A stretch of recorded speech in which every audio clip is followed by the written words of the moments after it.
Hello बच्चों। तो आज के इस वीडियो में हम बात करने वाले हैं क्लास 10 के चैप्टर नंबर 1 की। तो इसके अंदर इसका नाम है चैप्टर नंबर 1 का नाम है जैसे कि आप जानते हैं केमिकल रिएक्शन एंड इक्वेशन।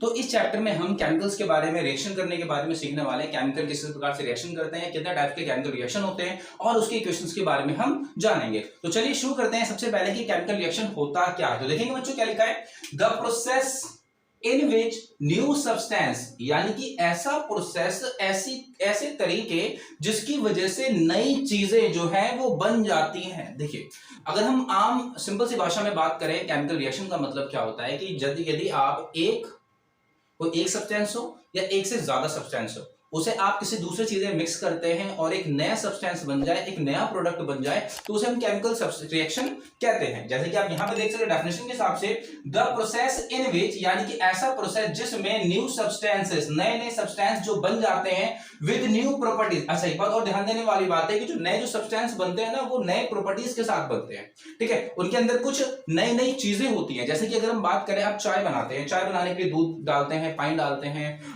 पत्ती डालते हैं, इन सभी चीजों को मिला करके जब आप नई चीज बनाते हैं वो बनती है चाय।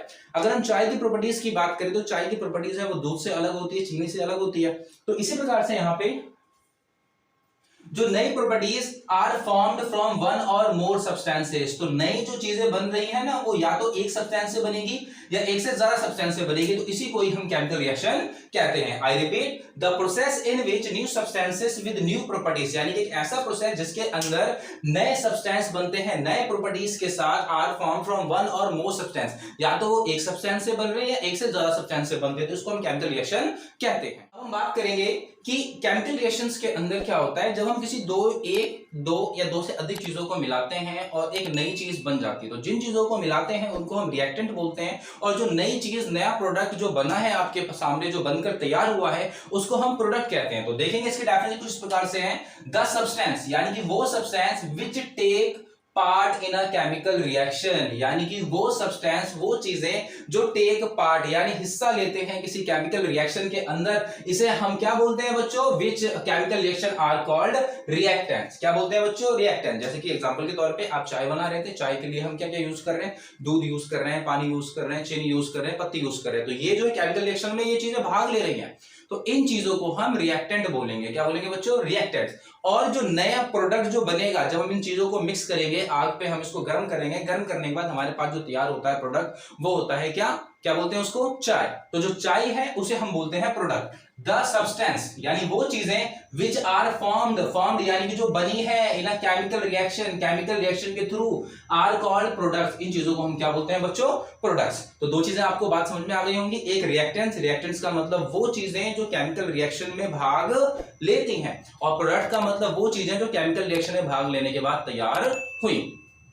अब हम बात करते हैं हमारी डेली लाइफ के अंदर जो है केमिकल रिएक्शन किस किस टाइप से होती हैं और हमारी जिंदगी में केमिकल रिएक्शन किस तरीके से होती रहती है। देखिए, केमिकल रिएक्शन का मतलब वो नहीं होता जो आप फिल्मों के अंदर देखते हो, साइंस लैब के अंदर देखते हो कि दो चार केमिकलों को मिलाया और एक नई चीज बना ली।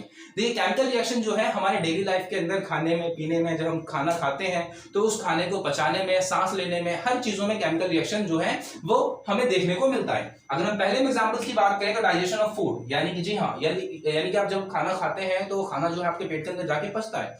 तो अभी जो प्रोसेस है, इस पूरा ये जो प्रोसेस है आपके खाने को पचने का, इसी को ही हम केमिकल रिएक्शन कहते हैं। क्लियर। इसके अलावा अगर हम बात करें रेस्पिरेशन का, बच्चों पता ही आप लोगों को, सांस लेते हैं, खून का सर्कुलेशन पूरे बॉडी के अंदर होता है, तो इन सभी चीजों को भी हम क्या बोलते हैं, केमिकल रिएक्शन।